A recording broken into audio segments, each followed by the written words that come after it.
សួស្តីអ្នកទាំងអស់គ្នាសូមស្វាគមន៍មកកាន់កថាជួបគ្នាសាជាថ្មីដែលនៅក្នុងថ្ងៃនេះខ្ញុំមានរឿងថ្មីមួយសម្រាប់យកមកនិយាយ5អ្នកទាំងអស់គ្នាសម្រាប់រឿងរ៉ាវរបស់យើងថ្ងៃនេះគឺបានកើតឡើងនៅឯមន្ទីរពេទ្យនៅក្នុងតំបន់ដាច់ស្រយាលមួយកន្លែងហើយការនឹងមន្ទីរពេទ្យហ្នឹងគឺថាសុខសប្បាយអត់មានអីទេហើយវិច័យដនអីក៏មានថ្ងៃមួយក៏មានព្រឹត្តិការណ៍រគួរឲ្យតក់ស្លុតមួយបានកើតឡើងនៅក្នុងមន្ទីរពេទ្យនោះហើយចាប់តាំងពីពេលដែលមានព្រឹត្តិការណ៍មួយនឹងបានកើតឡើងហើយគឺថាហេតុការណ៍ចម្លែកហ្នឹងក៏បានកើតឡើងជាបន្តបន្ទាប់អូខេអញ្ចឹងចង់ដឹងថាមូលហេតុអីដែលធ្វើឲ្យមន្ទីរពេទ្យហ្នឹងមានរឿងនឹងកើតឡើងហើយចង់ដឹងថាអ្នកដែលនៅទីនោះពួកគាត់បានជួបហេតុការណ៍ចម្លែកនិងរន្ធត់បែបណាខ្លះអញ្ចឹងដើម្បីកុំឲ្យខាតពេលតោះចូលទៅកាន់សាច់រឿងយើងទាំងអស់គ្នា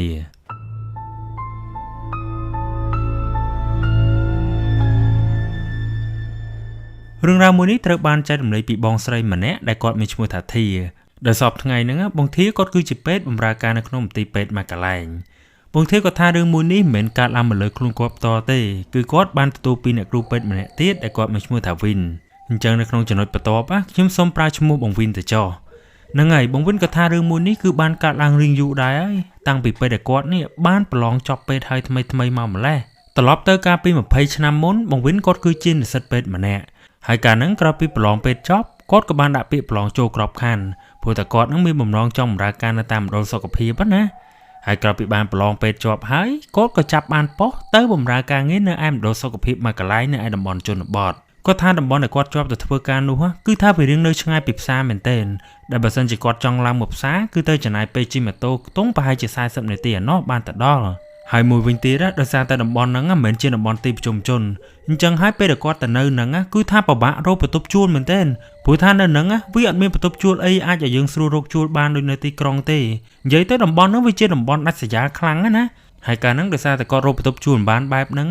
ក៏មានអ្នកគ្រូពេទ្យម្នាក់បានអនុញ្ញាតឲ្យបងវិនហ្នឹងជួលផ្ទះគាត់នៅជាមួយគាត់មួយរយៈសិនទៅនិយាយទៅផ្ទះអ្នកគ្រូពេទ្យហ្នឹងមិនមែនជាផ្ទះជួលអីទេតែដោយសារតែឃើញបងវិនហ្នឹងគឺជាពេទ្យថ្មីគ្មានកន្លែងស្នាក់នៅគាត់ក៏បើកបន្ទប់មួយជួលឲ្យបងវិនស្នាក់នៅតែម្ដងទៅព្រោះតែផ្ទះគាត់ហ្នឹងក៏នៅតែ3នាក់ម៉ែពុកដែរអូខេអញ្ចឹងងាកមកនិយាយពីមន្ទីរពេទ្យដែលបងវិនគាត់ត្រូវចូលធ្វើការនឹងវិញម្ដងគាត់ថានៅក្នុងថ្ងៃដំបូងដែលទៅដល់ហ្នឹងប្រធានមន្ទីរពេទ្យក៏បាននាំគាត់ដើរមើលទស្សនវិជ្ជាជុំវិញនៅក្នុងមន្ទីរពេទ្យនោះហើយសម្រាប់ស្ថានភាពមន្ទីរពេទ្យហ្នឹងគឺវាបែបនេះគឺថាពេលដែលយើងជិះពីផ្លូវធំចុះទៅគឺមានដើមច័ន្ទគិរីពីរដើមធំនៅខាងមុខហើយបរិវេណមន្ទីរពេទ្យហ្នឹងគឺធំមកល្មមមិនជាធំខ្លាំងប្រមាណទេដោយគេមានតែអគារ2ខ្នងតែប៉ុណ្ណោះគឺអគារតូចមួយនៅជិតដើមច័ន្ទគិរីហ្នឹងដែលជាអគាររដ្ឋបាលនិងកន្លែងបើកថ្នាំហើយដល់យើងដើរទៅក្រោយបន្តិចទៅប្រហែលជា20ម៉ែត្រគឺមានអគារមួយទៀតទម្រង់ជាអគារវែងដូចសាលារៀនអញ្ចឹងដោយមកល្វែងហ្នឹងគឺអត់មានបន្ទប់ទេចូលទៅគឺសាលាទាំងអស់តែម្ដងដោយគេមានដាក់ជាក្រេពេទ្យណាបើរាប់ទៅប្រហែលជាមាន30ក្រេដែរសម្រាប់ឲ្យអ្នកជំងឺនឹងសម្រាប់ព្យាបាល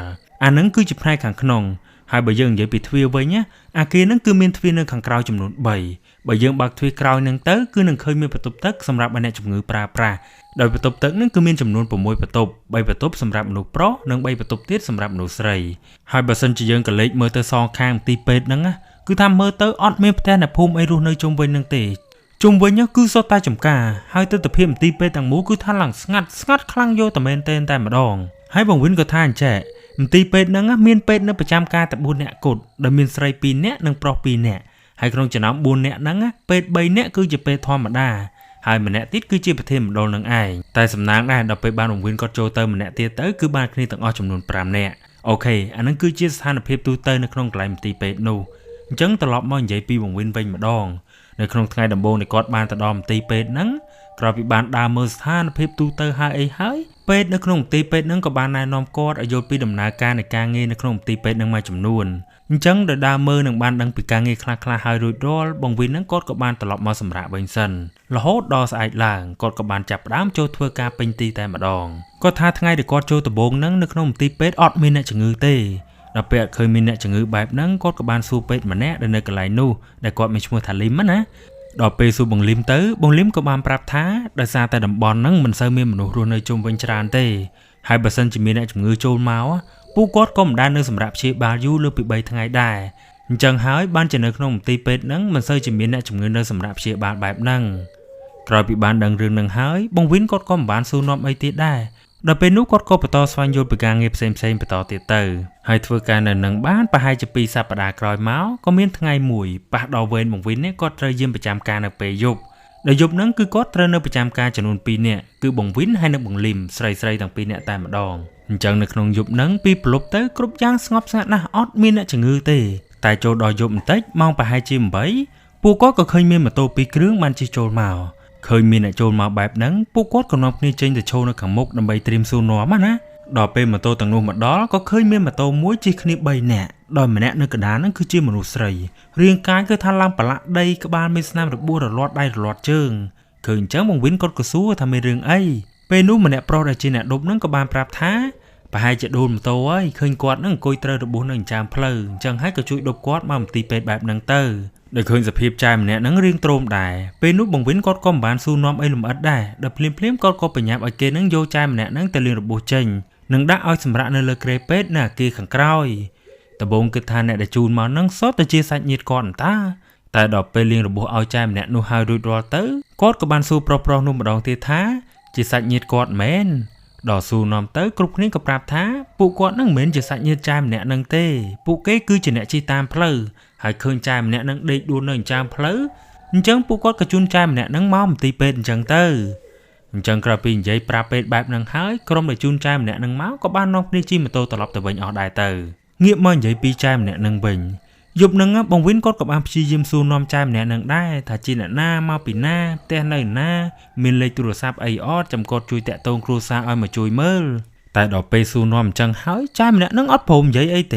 េគាត់គិតតែនឹងអង្គុយធ្វើមុខស្ញយហាក់ដូចជាមនុស្សឈឺរបួសខ្លាំងណាអញ្ចឹងដល់ឃើញបែបហ្នឹងចាវិននឹងពេទ្យម្នាក់ទៀតក៏មិនបានសួរនាំអីវិញឆ្ងាយដែរដល់ពេលនោះគាត់ក៏បានយកមុងមកចងឲ្យចែម្នាក់នោះហើយក៏ឲ្យគាត់សម្រាកសិនទៅចាំព្រឹកហ្នឹងចាំសួរនាំម្ដងទៀតហើយក្រោយពីចងមុងហើយអីរួចរាល់បងវិននិងបងលឹមក៏បានត្រឡប់មកអគារខាងមុខវិញទៅការរំលោភមកដល់ព្រឹកឡើងមុននឹងត្រឡប់ទៅផ្ទះវិញបងវិនគាត់ក៏បានឆ្លៀតទៅមើលចែម្នាក់នឹងម្ដងទៀតចង់ទៅសួរនាំរោគសាច់ញាតិអីអញ្ចឹងណាតែវិច័យដនអីពេលដែលដើរទៅដល់កន្លែងអគារហ្នឹងទៅស្រាប់តែមើលទៅអត់ឃើញចែម្នាក់នឹងនៅលើគ្រែទៀតទេពេលហ្នឹងបងវិនគាត់ឆ្ងល់ខ្លាំងមែនទែនមិនដឹងថាចែម្នាក់នឹងចេញតាំងពីពេលណ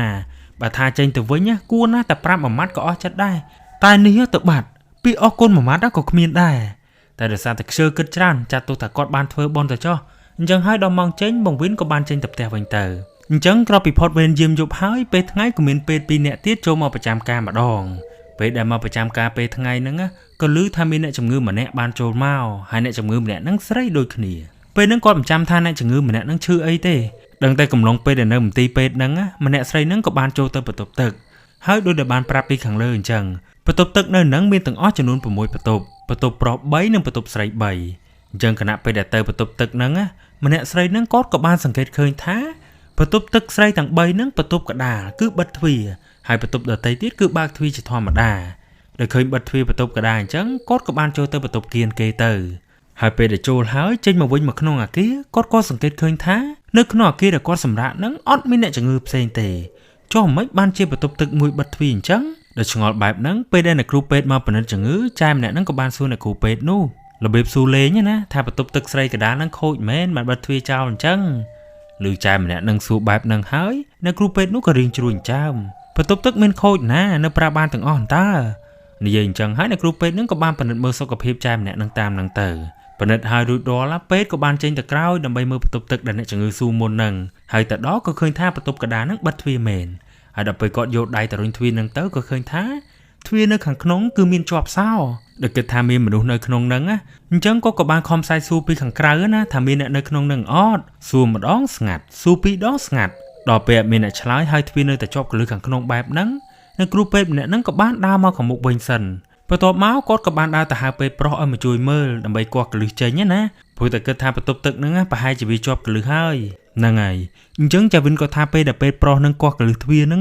គឺថាពិបាកខ្លាំងមែនទែនព្រោះតែនៅខាងក្នុងគឺគេប្រើកលឹះដែកហើយណាមួយគាត់ក៏រៀងប្រយ័ត្នដែរព្រោះតែខ្លាចខូចទ្វារតែមើលទៅបើថ្នមដូចជាមិនចេញទេអញ្ចឹងពេលនោះគាត់ក៏សម្រេចធាក់ទ្វារហ្នឹងមកទំហឹងតែម្ដងតែមិនមែនធាក់តែម្ដងបានទេណាទាំងអស់គ្នាគឺថាគាត់ធាក់ឡើង 4-5 ដងឯណោះបានទ្វារហ្នឹងល្បើកហើយពេលដែលទ្វារនោះល្បើកទៅណាទាំងអស់គ្នាហើយពួកគាត់ទាំងពីរនាក់ហ្នឹងភ្ញាក់ឡើងចង់ដាច់ផ្ងាដោយសារតែពេលនោះពួកគាត់បានឃើញមនុស្សស្រីម្នាក់កំពុងតែចងកនៅក្នុងបន្ទប់ទឹកហ្នឹងដោយគាត់យកខ្សែសរោមមកចងកណាហើយគាត់ថាសភាពសពម្នាក់ហ្នឹងគឺថាអាក្រក់ខ្លាំងមែនទែនដោយគាត់ស្លាប់ទាំងលៀនដាតចេញមកថ្លែហើយភ្នែកបើកឡើងធំឡើងចង់ធ្លាក់ចេញមកក្រៅ គ្រាន់តែឃើញចុងភ្លាមពួកគាត់ក៏បញ្ញាខលទៅហៅប៉ូលីសឲ្យមកជួយមើលហើយពេលដែលខលទៅហៅប៉ូលីសអីហ្នឹងក៏ឮដំណឹងដល់ចាវិនហើយគាត់ក៏បានមកមើលនឹងគេដែរអញ្ចឹងពេលដែលចាវិនគាត់មកដល់មន្ទីរពេទ្យទៅមើលសាកសពដែលចងកនោះទៅចាវិនគាត់បានឃើញថា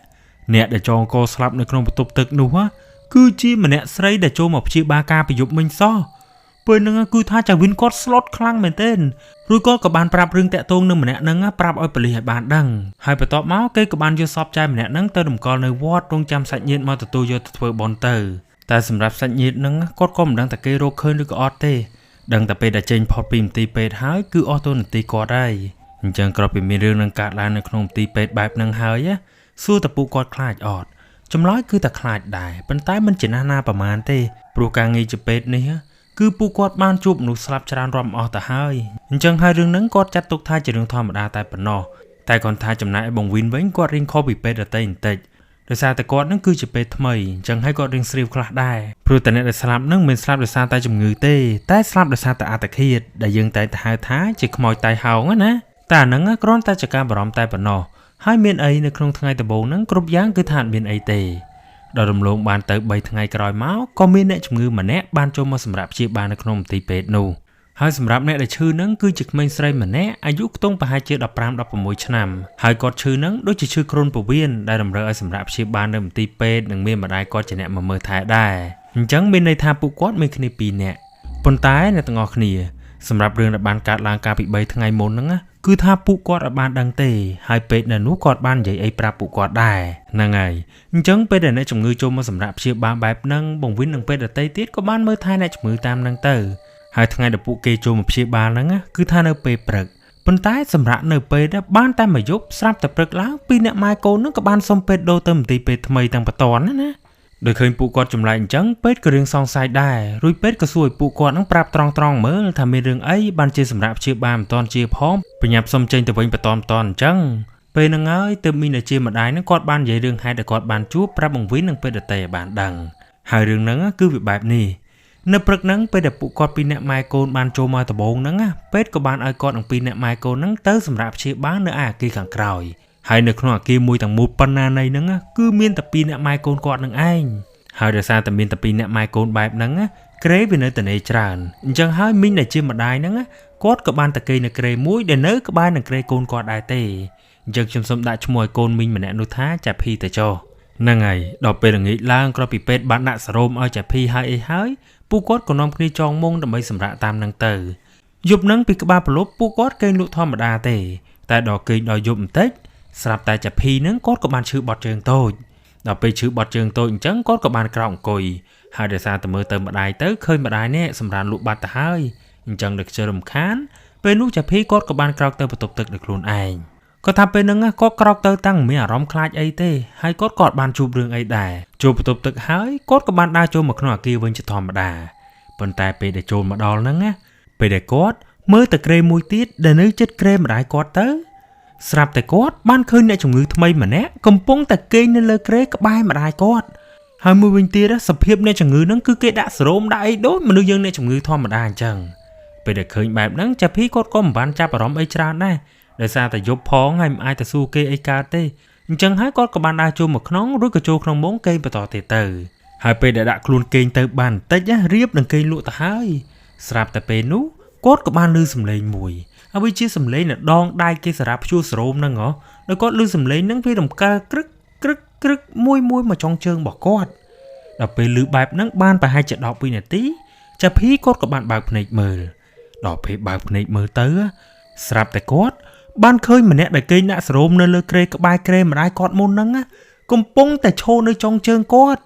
ដល់ឃើញម្នាក់ហ្នឹងមកឈរនៅចុងជើងអញ្ចឹងចាភីគាត់ក៏បានក្រោកឡើងហើយគ្រាន់តែគាត់ក្រោកអង្គុយពឹបចែម្នាក់នោះក៏បាននិយាយមកកាន់គាត់ទាំងសំឡេងមួយទាំងអស់កម្លាំងថាជូនខ្ញុំទៅបន្ទប់ទឹកបន្តិចមកខ្ញុំអត់ហ៊ានទៅតែម្នាក់ឯងទេដោយសារតែគិតថាជាអ្នកជំងឺដូចគ្នាហើយណាមួយគាត់ក៏មិនតន់គេងលក់ដែរអញ្ចឹងក្រោយពីចែម្នាក់នឹងនិយាយបែបហ្នឹងហើយចាភីគាត់ក៏បានក្រោកជូនចែម្នាក់នោះទៅបន្ទប់ទឹកទៅពេលដែលដើរទៅដល់ចែម្នាក់នោះក៏បានចូលទៅបន្ទប់ទឹកស្រីត្រង់បន្ទប់កណ្ដាលចំណែកឯចាភីហ្នឹងគាត់នៅឈរនៅខាងក្រៅហើយក្រោយពីចូលហើយអីហើយចាភីគាត់ក៏បាននាំចែម្នាក់នោះមកកន្លែងគេងវិញ ទាំងតែពេលហ្នឹងគាត់អត់បានសួរនាំអីចែម្នាក់នោះច្រើនទេដោយសារតែយប់ផងអីផងគឺថាចាំព្រឹកស្អែកហ្នឹងចាំសួរក៏មិនហួសពេលដែរអញ្ចឹងក្រោយបញ្ចូលបន្ទប់ទឹកហើយអីហើយពួកគាត់ក៏បានចូលមកក្នុងហើយក៏បន្តគេងទៀតទៅគេងរហូតដល់ព្រឹកឡើងម៉ោងប្រហែលជា6ព្រឹកចាភីគាត់ក៏បានក្រោកឡើងហើយពេលដែលក្រោកឡើងហ្នឹងបើកភ្នែកទៅមើលទៅកន្លែងម្ដាយគាត់ក៏បានឃើញម្ដាយគាត់ហ្នឹងសាមុងភួយបត់រួចអស់ទៅហើយដល់ឃើញម្ដាយគាត់សាមុងភួយអស់បែបហ្នឹងគាត់ក៏បានចោលភ្នែកមើលទៅក្រេនៅក្បែរហ្នឹងដែលជាក្រេដែលចែម្នាក់នឹងគេយប់មិញណាដល់ពេលដែលមើលទៅស្រាប់តែគាត់អត់បានឃើញចាយប់មិញហ្នឹងនៅលើក្រេហ្នឹងទៀតទេដល់បាត់បែបហ្នឹងចាភីគាត់ក៏បានសួរម្ដាយគាត់ថាអ្នកជំងឺគេនៅលើក្រេចិត្តហ្នឹងតាណាបាត់ហើយឬគាត់សួរអញ្ចឹងម្ដាយគាត់ក៏រៀងឆ្ងល់រួចគាត់ក៏សួរវិញថាមានអ្នកជំងឺមកពីណាយប់មិញពួកគាត់គេនៅក្នុងអគារហ្នឹងតែ2នាក់នឹងឯងឮម្ដាយគាត់និយាយអញ្ចឹងហើយចាភីគាត់ចាប់ផ្ដើមប្រកែកហើយបន្ទាប់មកគាត់ក៏បានរៀបរាប់រឿងដែលគាត់បានជួបការប្រយុទ្ធមិញប្រាប់ម្ដាយគាត់ថាគាត់នឹងបានឃើញអ្នកជំងឺម្នាក់គេនៅក្រេនៅចិត្តហ្នឹងហើយគាត់ក៏បានជូនម្នាក់ហ្នឹងទៅបន្ទប់ទឹកទៀតស្ដាប់ចាភីនិយាយអញ្ចឹងហើយម្ដាយគាត់ក៏នៅតែប្រកែកថាយប់មិញអត់មាននរណាមកគេនៅក្នុងអគារហ្នឹងក្រៅពីពួកគាត់2នាក់ទេដល់ពេលនិយាយប្រាប់ហើយប៉ុន្តែម្ដាយគាត់នៅតែប្រកែកបែបហ្នឹងលុះដល់ម៉ោងប្រហែលជា7ព្រឹកពេលដែលពេទ្យចូលមកដល់ចាភីក៏បានសួរពេទ្យបញ្ជាក់ថាយប់មិញមានអ្នកជំងឺថ្មីចូលមកសម្រាកនៅក្នុងអគារនេះអត់ឬគាត់សួរអញ្ចឹងពេទ្យនោះក៏បានឆ្លើយយ៉ាងធម្មតាថាយប់មិញអត់មានអ្នកជំងឺថ្មីទេមានតែគាត់2នាក់នឹងឯងគ្រាន់តែឮតែពេទ្យនិយាយថាគ្មានអ្នកជំងឺបែបហ្នឹងទើបធ្វើឲ្យ2អ្នកម៉ែកូនចាភីហ្នឹងពួកគាត់ក៏សម្រេចចិត្តសុំពេទ្យចេញទៅវិញទាំងព្រឹកហ្នឹងតែម្ដងហើយនឹងគឺជារឿងដែលអ្នកជំងឺទី1ហ្នឹងបានជួបអញ្ចឹងក្រោយពីមានរឿងហ្នឹងកើតឡើងហើយទាំងចាវីននិងពេទ្យដែលធ្វើការនៅហ្នឹងពួកគាត់មិនសូវចាប់អារម្មណ៍ហើយក៏មិនចេះខ្លាចអីទេព្រោះតែគិតថាអ្វីដែលអ្នកជំងឺបានប្រាប់ហ្នឹងគ្រាន់តែជាការយកច្រឡំណាហើយដល់រំលងទៅបានមួយខែក្រោយមកបានមានអ្នកជំងឺម្នាក់ទៀតបានជួបរឿងមួយទៀតបងវិនក៏ថាការនោះមានបងស្រីម្នាក់គាត់រៀងឈឺធ្ងន់ដែរដែលតម្រូវឲ្យសម្រាប់ព្យាបាលនៅមន្ទីរពេទ្យហ្នឹងដើម្បីតាមដានស្ថានភាពមួយយប់ហើយបងស្រីម្នាក់ហ្នឹងគាត់មានប្តីមានកូនហើយតែដោយសារតែនៅផ្ទះហ្នឹងត្រូវមើលថែកូននិងមើលថែដំណាំដាំជុំវិញផ្ទះផងអញ្ចឹងហើយនៅក្នុងយប់នោះប្តីគាត់ក៏បានឲ្យប្រពន្ធគាត់ហ្នឹងគេងសម្រាប់នៅមន្ទីរពេទ្យហ្នឹងសិនទៅព្រោះតែនៅមន្ទីរពេទ្យក៏មានពេទ្យនៅប្រចាំការចាំមើលស្រាប់បើមានការអីចាំហៅពេទ្យទៅគេនឹងមកមើលគាត់ដែរនិយាយអញ្ចឹងហើយប្តីគាត់ក៏បានត្រឡប់ទៅផ្ទះវិញបាត់ទៅអញ្ចឹងខ្ញុំសូមដាក់ឈ្មោះឲ្យបងស្រីម្នាក់នេះថាបងផនទៅចុះហ្នឹងហើយនៅក្នុងយប់ហ្នឹងនៅខ្ទង់ម៉ោងប្រហែលជា9ពេទ្យក៏បានមកពិនិត្យជំងឺនិងបានឲ្យថ្នាំគាត់លេបហើយពេទ្យក៏បានចេញទៅវិញបាត់ទៅលុះដល់យប់ឡើងពេលដែលគេងដល់ម៉ោងប្រហែលជា1យប់ស្រាប់តែចាភ័ណ្ឌគាត់ក៏បានឮសំឡេងឆ្កែលូនៅខាងក្រៅដោយសំឡេងវាលូហ្នឹងមិនលូធម្មតាណាគឺស្ដាប់ទៅវាលូចម្លែកខ្លាំងមែនទែនវាលូប្អូសសំឡេងឡើងក៏លូចស្ដាប់ទៅឡើងចង់ព្រឺឆ្អឹងខ្នងហើយពេលដែលគាត់ឮសំឡេងឆ្កែលូបែបហ្នឹងគាត់ក៏បានក្រោកស្ដាប់វាលូមកស្ទុះហើយដល់ពេលស្ដាប់បានមកស្ទុះទៅគាត់ក៏ចាប់ដើមឈឺពោះចង់ចូលបន្ទប់ទឹកហើយធម្មតាទេនៅក្នុងអគារតែម្នាក់ឯងហើយឮសំឡេងឆ្កែលូចម្លែកបែបហ្នឹងទៀតពេលហ្នឹងគាត់ក៏រៀងមានអារម្មណ៍តែខ្លាចដែរតែដោយសារតែចុកពោះទៅហើយវាគ្មានជំរើសទេអញ្ចឹងពេលហ្នឹងគាត់ក៏សម្រេចចិត្តក្រោកដើរទៅបន្ទប់ទឹកអញ្ចឹងគាត់ថាពេលដែលគាត់ដើរទៅបន្ទប់ទឹកហ្នឹងគ្រប់យ៉ាងគឺធម្មតាគាត់ទៅដល់គាត់ក៏បានចូលទៅបន្ទប់ស្រីនៅខាងចុងគេរួចគាត់ក៏អង្គុយបត់ជើងតាមហ្នឹងទៅអត់មានរឿងអីកើតឡើងទេហើយរហូតដល់គាត់បត់ជើងហើយរួចរាល់ពេលដែលគាត់ចេញមកពីបន្ទប់ទឹករៀបបំរុងនឹងចូលទៅក្នុងអគារវិញហ្នឹងណាស្រាប់តែពេលនោះគាត់ក៏បានឮសំឡេងមនុស្សយំចេញពីបន្ទប់ទឹកកដាលមកហើយសំឡេងដែលគាត់បានឮពេលហ្នឹងវាហាក់ដូចជាមានមនុស្សម្នាក់យំបែបខ្សឹបខ្លាចគេឮណាអញ្ចឹងពេលដែលឮបែបហ្នឹងចាភ័ណ្ឌគាត់ក៏បានងាកមើលទៅបន្ទប់កដាលនោះពេលដែលមើលទៅក៏ឃើញថាបន្ទប់ហ្នឹងអត់បានបិទទ្វារចិត្តទេតែរបៀបថាគាត់គេទាញផ្អឹបធម្មតាហើយវានៅសល់ប្រឡោះប្រហែលជាមកចាអាមអញ្ចឹងដល់ឮសំឡេងតែមានមនុស្សនៅខាងក្នុងតែឃើញទ្វារអត់បិទបែបហ្នឹងពេលនោះចាភ័ណ្ឌគាត់ក៏បានស្រែកសួរតិចថាណាគេហ្នឹងសួរហើយអត់មានអ្នកឆ្លើយទេដល់ពេលអត់មានអ្នកឆ្លើយបែបហ្នឹងគាត់ក៏បានរុញទ្វារនោះដើម្បីបើកមើលហើយគ្រាន់តែរុញទៅអ្នកទាំងអស់គ្នាហើយស្រាប់តែគាត់បានឃើញខ្មោចស្រីម្នាក់កំពុងតែចងកព្យួរអាណែកអណោកពេញហ្នឹងណាហើយបើថាមុខវិញមិនបាច់និយាយទេគឺថាភ្នែកនឹងលៀនស្បែកឡាលួយវល់ចូលគ្នាតែម្ដងឃើញអញ្ចឹងហើយចាំការទៀតពេលនោះចៅភ័ណ្ឌគាត់ក៏បានរត់មកទំហឹងមនុស្សភ័យមកពេទ្យនៅខាងមុខនិយាយទៅគាត់រត់ទៅនឹងឡើងភ្លេចតែខ្លួនឯងឈឺណាហើយពេលដែលគាត់រត់ទៅដល់គាត់ក៏បានប្រាប់ពេទ្យពីហេតុការណ៍ដែលគាត់បានឃើញខ្មោចចងកនៅក្នុងបន្ទប់ទឹកអីអញ្ចឹងទៅគ្រាន់តែឮគាត់និយាយអញ្ចឹងហើយពេទ្យគាត់បានដឹងរឿងហើយបន្ទាប់មកពេលហ្នឹងមិនមែនខ្លាចតែអ្នកជំងឺណាគឺថាខ្លាចទាំងពេទ្យខ្លាចទាំងអ្នកជំងឺតែម្ដងហើយដោយសារតែខ្លាចទាំងអស់គ្នាបែបហ្នឹងនៅក្នុងយប់ហ្នឹងចាភ័ណ្ឌគាត់ក៏បានសុំពេទ្យហ្នឹងមកសម្រាកនៅអគារខាងមុខជាមួយគ្នាដែរដោយគាត់ហ្នឹងអត់ហ៊ានទៅគេងនៅអគារខាងក្រោយតែម្នាក់ឯងទៀតទេ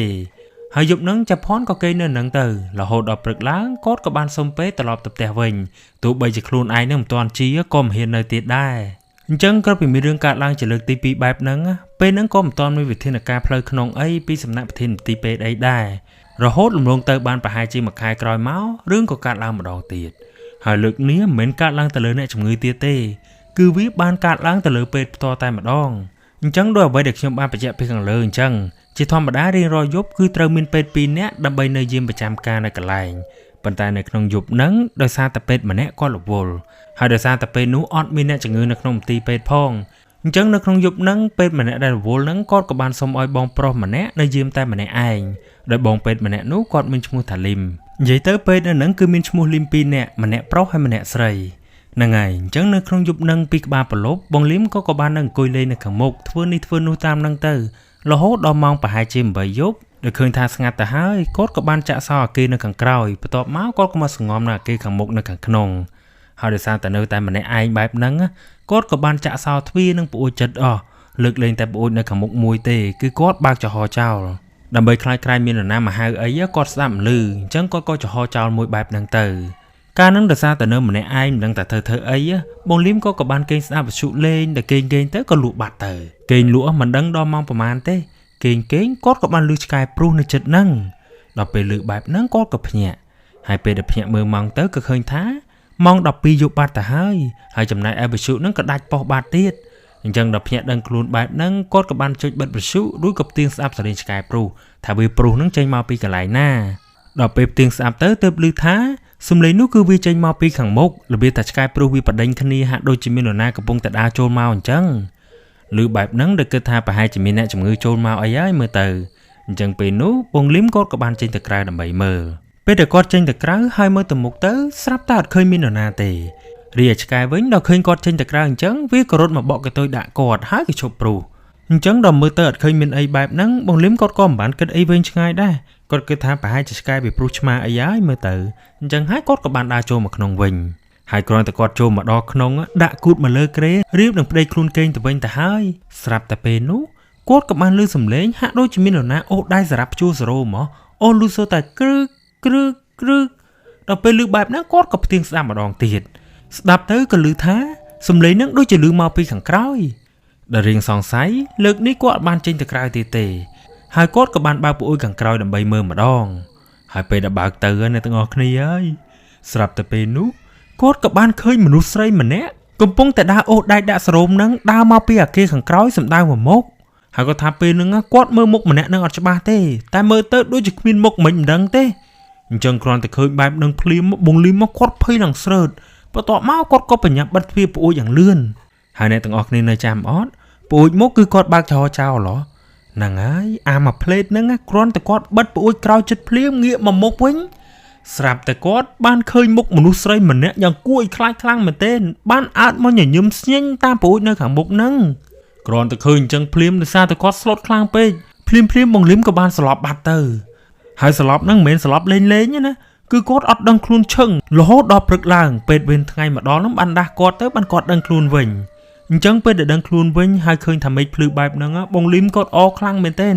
ហើយដោយសារតែសភាពបងលឹមហ្នឹងសក់បាសមុខស្លេកបែបហ្នឹងពេទ្យវេនថ្ងៃហ្នឹងក៏សួរថាកើតអីមែនពេលហ្នឹងហើយទៅបងលឹមហ្នឹងគាត់បានប្រាប់គ្រប់គ្នាថាយប់មិញខ្មោចលងគាត់ហើយគាត់នឹងរៀបរាប់ហេតុការណ៍ទាំងអស់គេបានដឹងអញ្ចឹងក្រោយពីបានដឹងរឿងហ្នឹងហើយគ្រប់គ្នាក៏ចាប់ដើមខ្លាចហើយជាពិសេសពេទ្យស្រីហើយដោយបារម្ភខ្លាចតែថ្ងៃមួយវានឹងកើតឡើងម្ដងទៀតពេលនោះពេទ្យទាំងអស់គ្នាបានរួមមតិគ្នាទៅនិមន្តព្រះសង្ឃដើម្បីមកសូត្រមន្តប្រព្រំសុំសេចក្តីសុខបានម្ដងក្រោយពីគិតបែបហ្នឹងហើយពួកគាត់ក៏បានកំណត់ថ្ងៃរួចក៏បានទៅនិមន្តព្រះសង្ឃមកសូត្រមន្តតាមគម្រោងដែលបានរៀបចំទៅហើយមានអីក្រោយពីបានព្រះសង្ឃមកសូត្រមន្តហើយគ្រប់យ៉ាងក៏ស្ងាត់បានមួយរយៈតែស្ងាត់តែមួយរយៈតែប៉ុណ្ណោះដល់រំលងទៅដល់ថ្ងៃមួយក៏មានរឿងមួយទៀតបានកើតឡើងនិយាយទៅព្រលឹងហ្នឹងវាហាក់ដូចជាអត់ទាន់ស្ងប់ណាដោយកថាការហ្នឹងរំលងទៅបានប្រហែលជា3ខែក្រោយមកក្រោយពីបានសូត្រមន្តហើយរួចរាល់ក៏មានថ្ងៃមួយថ្ងៃនោះមានអ្នកជំងឺ3នាក់មកសម្រាប់ព្យាបាលនៅក្នុងមន្ទីរពេទ្យហើយអ្នកជំងឺទាំង3នាក់ហ្នឹងគឺមានអ៊ំស្រីចំណាស់ម្នាក់ក្មេងស្រីម្នាក់និងក្មេងប្រុសម្នាក់ដែលអ្នកជំងឺម្នាក់ហ្នឹងសុទ្ធតែមានអ្នកមកចាំមើលថែអញ្ចឹងនៅក្នុងយប់ដែលពួកគាត់នៅសម្រាប់ព្យាបាលនៅក្នុងមន្ទីរពេទ្យហ្នឹងគឺមានពេទ្យ2នាក់នៅប្រចាំការគឺបងលឹមប្រុសហើយនឹងបងវិននឹងឯង ហ្នឹងហើយអញ្ចឹងនៅក្នុងយប់ហ្នឹងក្រោយពីពិនិត្យជំងឺហើយរួចរាល់ពួកគាត់ទាំងពីរនាក់ក៏បានមកសម្រាប់នៅអគារនៅខាងមុខដែលមុននឹងមកពួកគាត់ក៏បានផ្ដាំអ្នកដែលនៅមើលថែអ្នកជំងឺដែរថាបើសិនជាមានរឿងអីសូមឲ្យមកហៅពួកគាត់នៅខាងមុខទៅនិយាយអញ្ចឹងហើយពួកគាត់ក៏បានដើរចេញមកដើរមកដល់ខាងមុខដោយសារតែយប់ដែរទៅហើយពេលនោះពួកគាត់ក៏នាំគ្នាបិទភ្នែកគេងសម្រាកបន្តិចទៅហើយគេងរហូតដល់ម៉ោងប្រហែលជា2យប់ពេលហ្នឹងកំពុងតែគេងស្រាប់តែបង្លីមគាត់បានឮសំឡេងមនុស្សស្រែកហៅពីខាងក្រៅមកថាលោកគ្រូពេទ្យអើយមកជួយមើលកូនខ្ញុំផងវាក្តៅខ្លួនណាស់គ្រាន់តែឮថាមានអ្នកជំងឺមិនស្រួលបែបហ្នឹងបង្លីមក៏បានក្រោកឡើងរួចគាត់ក៏បានដាស់បង្វិនបន្ទាប់ពីដាស់បង្វិនហើយបង្លីមក៏បាននិយាយប្រាប់បង្វិនថាអ្នកគ្រូទៅមើលមុនខ្ញុំសិនទៅចាំខ្ញុំរៀបថ្នាំហើយចាំខ្ញុំទៅតាមក្រោយ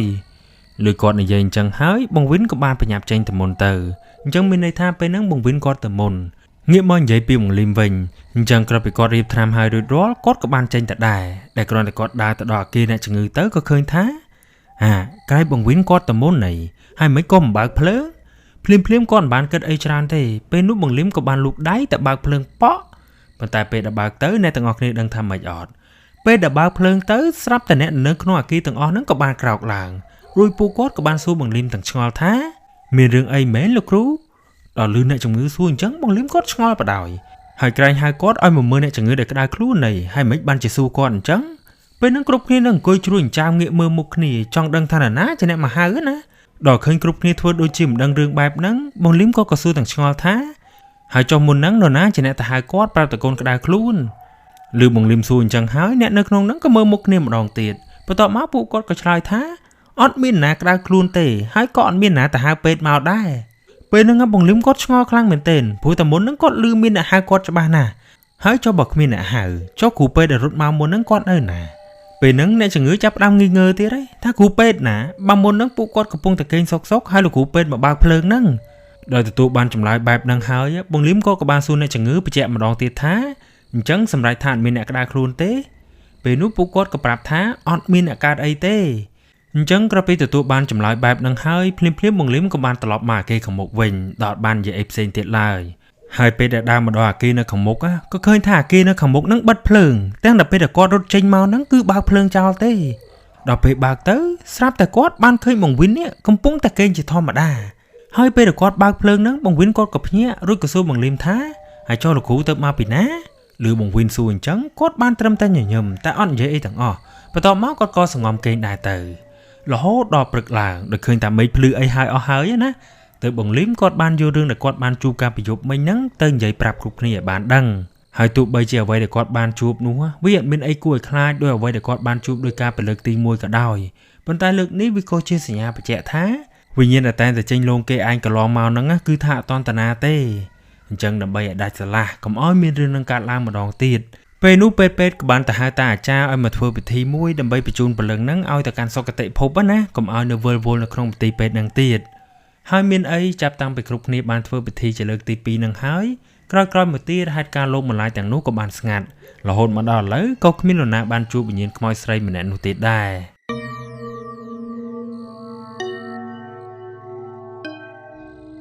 អូខេអ្នកទាំងអស់គ្នាអញ្ចឹងរឿងរបស់យើងថ្ងៃនេះគឺមានតែប៉ុណ្្នឹងទេហើយអ្នកទាំងអស់គ្នាក្រោយពីស្ដាប់រឿងនេះហើយតែអ្នកទាំងអស់គ្នាយល់នឹងណាដែរកុំភ្លេចជួយ comment ប្រាប់ខ្ញុំម្នាក់មួយផងអញ្ចឹងដោយរាល់ដងបើសិនជាអ្នកទាំងអស់គ្នាមានសាច់រឿងចង់ឲ្យកថាធ្វើការចែករំលែកបន្តអ្នកទាំងអស់គ្នាអាចផ្ញើសាច់រឿងមកកាន់ Facebook Page និង Telegram របស់កថាដែលមានតំណភ្ជាប់នៅក្នុង description ខាងក្រោមបាន